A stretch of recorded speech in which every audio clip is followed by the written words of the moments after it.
Aleluia. Peço que os irmãos não olhem para o lado aqui, que é só Deus que tem autoridade e todo o poder para estar dando uma palavra para a igreja. Glória. Aleluia. Glória a Deus. Louvado seja. Lucas capítulo 7, versículo 11. Diz assim a palavra de Deus. E aconteceu um pouco depois ir ele à cidade chamada Naim, e com ele iam um dos seus discípulos, muitos dos seus discípulos, e uma grande multidão. Amém? Os irmãos podem se colocar sentados. A palavra que Deus colocou no meu coração, ela é simples, mas Deus, o Espírito Santo, Ele pode mover nos corações de muitas pessoas. Creio que Ele vai estar me usando e que não seja eu, mas seja Ele falando com a igreja. Amém? Aqui nos conta a Bíblia, nos relata a Bíblia que numa certa cidade chamada Naim, ficava a poucos quilômetros de Cafarnaum, onde Jesus tinha curado um servo de um centurião. Nos conta a Bíblia que ele estava a caminhar até aquela cidade para fazer com certeza milagres, prodígios, maravilhas, como a gente sabe que Jesus era acostumado a fazer, por causa que ele tinha o Espírito Santo no seu coração. Ele sabia com o que ele estava fazendo, a autoridade que ele estava fazendo, e muitos podiam dizer que a autoridade dele era de Beelzebub, mas a gente sabe que aquela autoridade ele tinha ganhado muito tempo atrás nas profecias dizendo que ele ia vir, ele era o Messias, como está escrito na Bíblia, que ele deu o seu Filho unigênito para todo aquele que nele crê não pereça, mas tenha vida eterna. Aqui a gente vê que mais um dos seus grandes feitos, Jesus andando com aquela multidão até a cidade de Naim. Muitos conhecem, já ouviram falar essa palavra, uma cidade muito, muito pequena, como disse, ficava a poucos quilômetros de Cafarnaum, e era cercada por muros. Naquela época as cidades eram cercadas por muros, e naquela época também estava escrito na lei, a qual Moisés escreveu, que não podia se enterrar defuntos dentro da cidade. Então aqueles defuntos eram enterrados fora dos muros da cidade, e só era, com exceção, os reis, sacerdotes que morriam naquela cidade poderiam ser enterrados dentro daquela cidade. E nos conta a Bíblia que aquela viúva já não tinha nem seu marido, já tinha acabado de perder seu filho, e estava indo, pranteando com aquela multidão que estava seguindo ela. E a gente vê, e a gente para ler, que aquela multidão de pranteadores se encontrou com aquela multidão que estava alegre, saltitando com Jesus, por ter recebido uma cura, um milagre. Muita gente tem que parar para pensar em qual lado da multidão a gente está. Se é aquela multidão que pranteia por tudo, ou aquela multidão que está seguindo Jesus para ouvir a sua palavra, sentindo o poder dele, sentindo os feitos dele. Ele recém tinha saído de Cafarnaum e já tinha curado um servo de um centurião que já estava quase à morte. Nos conta a Bíblia que aquele centurião teve tanta fé, e Jesus parou e olhou para toda aquela multidão e disse: eu não vi tanta fé assim em Israel como esse homem teve. E aquele servo disse, aquele centurião disse: eu não sou digno nem de deixar o Senhor ir na minha casa, nem de o Senhor estar embaixo do meu telhado, mas fala uma palavra só que o meu servo será curado. Olha só a fé dele. E daí a gente parar para... A gente acha, Deus não tem... Deus, eu não consigo ter fé. É só a gente ler a Bíblia aqui que... Aqui está muito explícito aqui, ó, uma pessoa naquela época, centurião, tinha soldados, ele mesmo disse: eu tenho poder para mandar soldados, soldados, eu tenho poder para fazer que eles, mandar eles fazer alguma coisa, eles fazem.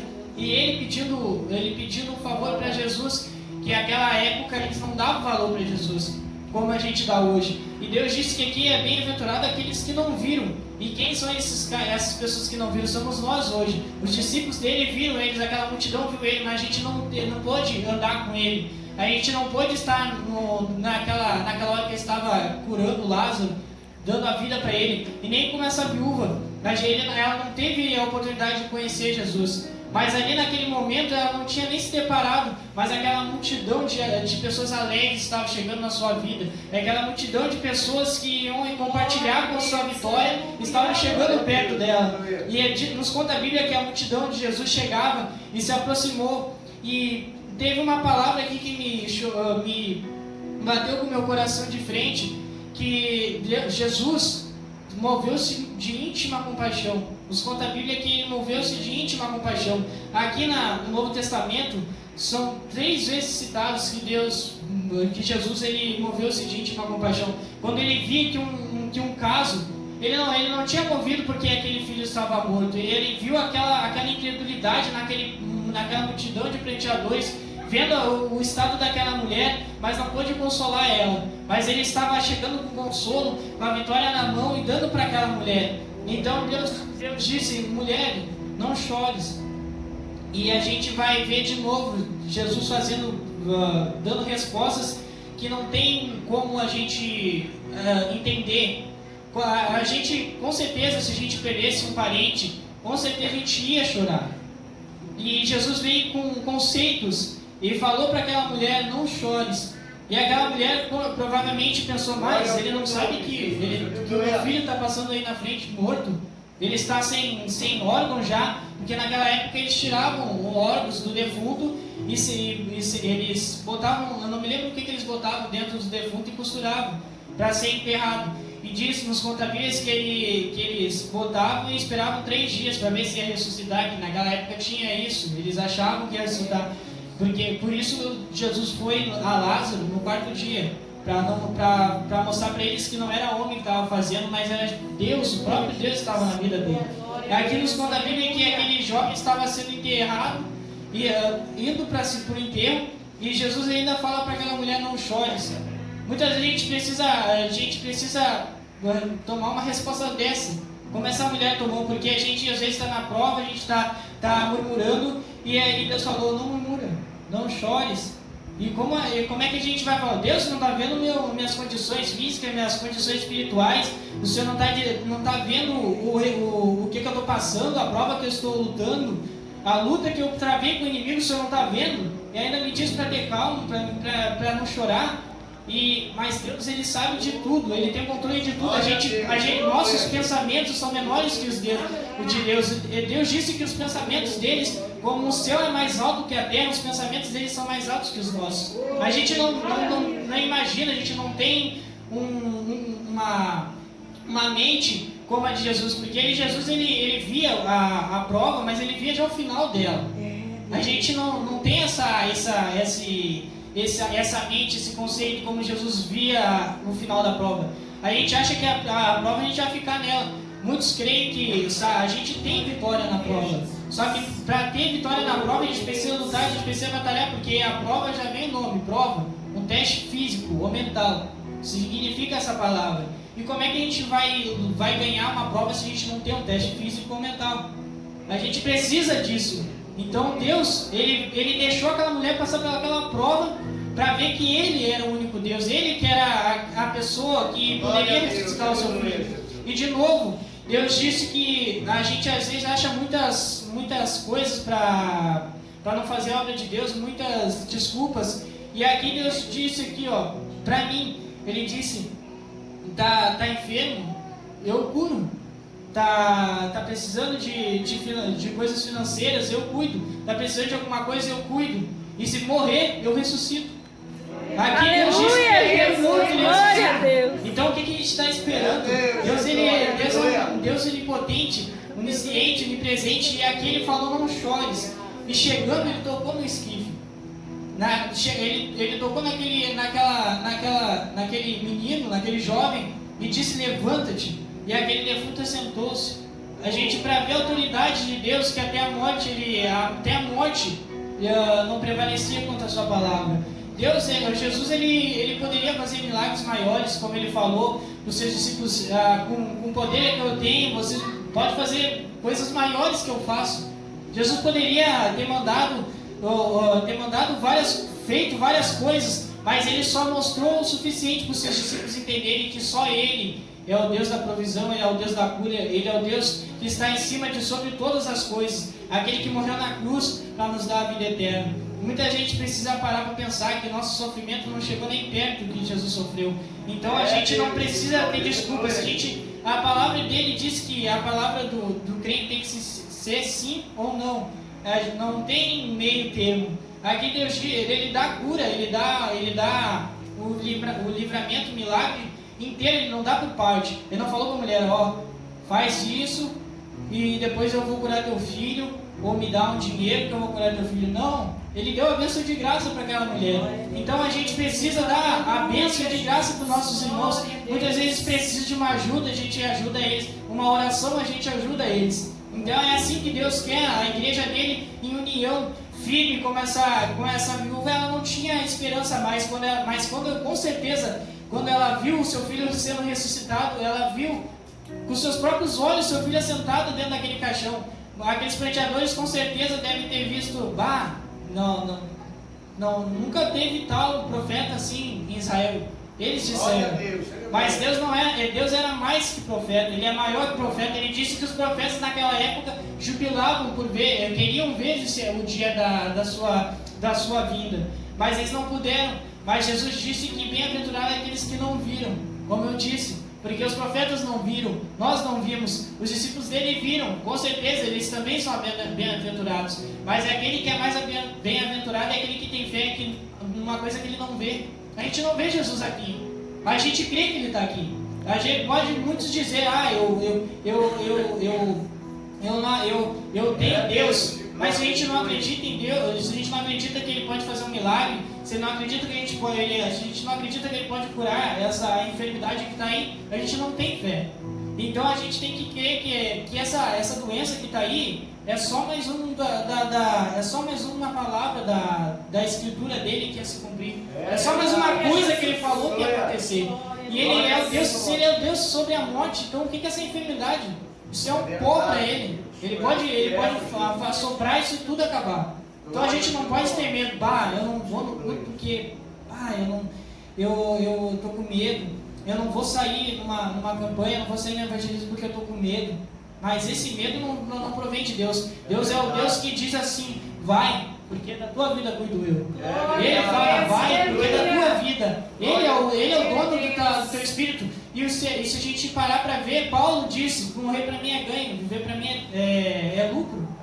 A gente precisa estar sempre firme nessa palavra. Muitas vezes eu também reflito essa palavra comigo. Se eu morresse agora, Jesus se eu fosse para o céu. Se eu morresse agora, se eu isse para o céu. Muitas vezes a gente tem que fazer essa pergunta. Eu sei que é difícil de fazer essa pergunta porque eu faço para mim mesmo e acho muito difícil. Porque muitas atitudes minhas não convém com o que a Bíblia diz que manda eu fazer.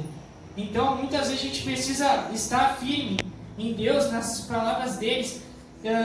Como esse centurião, ele não tinha nem fé. Ele não tinha nem conhecido Jesus ainda, mas falou para Jesus, fala só uma palavra que o meu servo vai curado. Aquela viúva disse, como não chorar?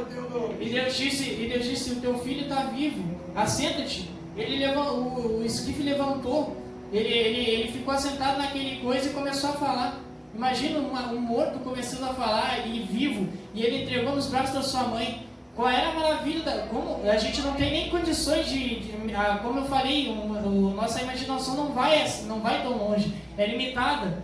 Mas ali a gente pode ter uma noção da felicidade daquela mulher. Muita gente precisa ter um choque na nossa vida para ver o nosso milagre acontecer na frente. Deus disse que está preparando, Ele tem tempo para tudo. Como eu espero em Deus, os irmãos também esperam em Deus, tem tempo para tudo. É coisas assim. O nosso tempo para Deus ele é diferente. Para Deus 1 dia é 1000 anos. Como é que a gente vai então raciocinar? A imaginação de novo, a gente não tem uma imaginação a gente tem limite na nossa imaginação, mas Deus ele tem o poder de tudo. Então o que a gente teme? A morte? O que pode nos separar? Como Paulo falou do amor de Cristo, a morte, a decepção, a prova, a lei, nada pode separar nós do amor de Cristo, somente o pecado. Aqui o Paulo deixou isso. A gente para ver. Paulo ele falou muitas coisas, mas ali o pecado nos separa do amor de Cristo. Então a gente precisa sempre estar arrependido de nosso coração. A gente precisa estar fazendo a vontade do Pai, não a nossa vontade. Aqui Deus disse que Ele é o Deus provedor, Ele é o Deus da cura, Ele é o Deus sobre a morte. Então a gente não tem nada o que temer. como eu estava lá trabalhando hoje e o meu patrão que estou trabalhando para ele, viu eu consagrando. Não era para encher a bola dos irmãos, não era para encher a minha bola, ficar soberbo. Ele viu eu consagrando e perguntou: tu consegue consagrar trabalhando, fazendo a coisa? Eu disse: olha, eu não consigo, mas Deus consegue, eu vou tentar. Ele disse que, como a minha mãe, ela me ensinou a prova, a tentação só vem quando a gente começa a ter sede, fome. Numa consagração, a gente começa a ter isso aí é porque está chegando a vitória perto. E eu ali firme ali até meio-dia eu estava firme ali. Daí quando chegou ele para me testar com uma água bem gelada. E eu assim, olha, tava quase desistindo já, né? Porque tava muito calor. E eu ia pegar aquele copo, ele disse: não vai pegar, tá consagrando. E eu, Deus, obrigado, Pai, mas eu ia pegar. Deus abençoa aquela palavra para mim, não pegar aquele copo. E ele falando: você tá pedindo uma palavra para Deus? Eu disse: estou pedindo uma palavra para Deus. Mas aí, aqui na obra tu tem várias palavras aí, fica na tua vida no plumo. Tem que estar no nível da tua vida, tem que estar na medida, a gente tirando medida, ele falando, ele ficou o dia inteiro falando, a palavra aí, tem que ser obediente ao seu Deus, como tu é obediente ao teu patrão. Ele estava me ensinando, mesmo a gente trabalhando lá, ele estava me ensinando, Deus estava usando ele para me ensinar. Então, muitas vezes tem coisas na nossa vida, no nosso dia a dia, que Deus usa para nos ensinar. Muitas vezes a gente precisa tropeçar para a gente aprender. Às vezes a gente aprende com o erro dos outros, mas muitas vezes a gente aprende com nossos erros. Então a gente precisa estar preparado para errar, porque a gente é falha, a gente é ser humano. A gente não é perfeito ainda, porque Deus ele disse que vai voltar, vai transformar o nosso corpo num corpo celeste, num corpo sem mancha, imaculado. Mas enquanto a gente está nessa terra, a gente é ser humano, falho, a pecar. Muitas vezes a gente, eu não vou mais porque eu errei, não vou mais fazer nada para isso porque eu errei. Mas Deus disse que o erro, o pecado, ele ama o pecador, e mesmo assim o filho pródigo, o que ele falou para aquele filho pródigo? Ele deixou ele ir, mas ele estava sempre de braços abertos. A gente pode errar quantas vezes for necessário para acertar. Deus ele espera com paciência em nós. Ele sabe que a nossa vitória, um dia a gente vai precisar dele para receber. Então a gente não precisa estar limitado a nada. Se a gente tem Jesus, a gente não é limitado a nada. Deus ele faz o impossível na nossa vida. Muitos irmãos têm testemunho de onde Jesus tirou. Então a gente precisa lembrar de onde Jesus tirou para a gente reconhecer o que a gente é. A gente às vezes esquecemos, eu não vou fazer mais, não vou fazer mais aquilo, não vou fazer mais aquilo outro. E a gente esquece de pensar de onde que Jesus tirou. Quer voltar para aquele mesmo lugar, quer voltar para aquela mesma coisa porque o pecado, quando tu peca, e se tu não se arrepender, o pecado ele vai crescendo e vai vindo cada vez. A Bíblia diz ali que vai vindo 7 demônios e vai vendo aquela casa limpa, ele vai encher. Mesmo tu falando, eu vou sair da igreja, não vou fazer mal, mas com certeza o inimigo ele vai estar sempre pronto para te receber. O inimigo ele vai mandar bandeja, e com certeza, se a gente não tiver com o Espírito Santo no nosso coração, a gente vai cair nessas bandejas do mundo. Muita gente precisa entender que Deus é o único Pai que nos recebe ainda de braços abertos, mesmo sabendo que a gente tinha errado, mesmo sabendo que a gente tinha pedido a parte da herança e esquecido dele, achando que só existia o mundo, achando que só existia o nosso eu. Mas ali Deus ele nos mostrou que grande amor que ele tinha pelaquela viúva. Mesmo aquela viúva não sendo do povo, mesmo aquela viúva não tendo crido em Jesus, ele fez um milagre. Aquela mulher ela questionou por quê? Como é que eu não vou chorar? A gente muitas vezes questiona Deus, mas ali Deus mostrou que mesmo ela questionando, ele fez um milagre. Mesmo ela questionando, ele moveu-se de íntima compaixão. Jesus ele era humano como nós. Ele sentia tristeza também como nós. Como no Getsemane, ele suou sangue. Imagina uma pessoa para chegar nesse estado, ela precisa estar com os seus hormônios não me lembro o nome deles agora, acelerados. E Jesus ele já estava tendo a visão do que ele ia passar por nós. Imagina se eu tivesse a visão do que ele teve, com certeza ele ia existir, sabendo que eu ia passar por uma cruz, ser açoitado, ser esbofeteado na cara, como ele falou, da outra face. Jesus estava lá, ele poderia ter mandado anjos, mas ele anunciou. Ele ficou lá tomando bofetada na cara, cuspiram na cara dele, botaram um saco na cara dele e perguntaram para ele: agora profetiza que a gente bateu? A gente precisa parar para pensar que nossas coisas, nossas provas não são nem perto do que Jesus chegou. Já foi esbofeteado, já foi pendurado numa cruz, pregado as mãos. A parte que eu mais sinto dor foi quando Jesus foi pregado. Com certeza ninguém queria ser pregado. Se a gente bota uma felpa no dedo, a gente já chora. Imagina ele ser pregado com os 2 pés em cima. Uma dor que a gente não conseguiria aguentar. Sabendo que a gente tinha uma legião de anjos ao nosso favor, eu com certeza teria mandado eles. Mas Deus ele mostrou para nós que ele, mesmo na morte de cruz, ele foi obediente a Deus. Ele foi obediente às Escrituras. Então quem é nós para desobedecer? Jesus foi obediente a Deus, imagina nós. O que a gente tem que fazer? Então, irmãos, é isso que Deus queria falar com a igreja. Eu agradeço a minha oportunidade. O Espírito Santo me levou até aqui. E quero dizer para os irmãos que a gente pode estar com sonhos nossos frustrados, mas Deus é aquele que ressuscita. Amém?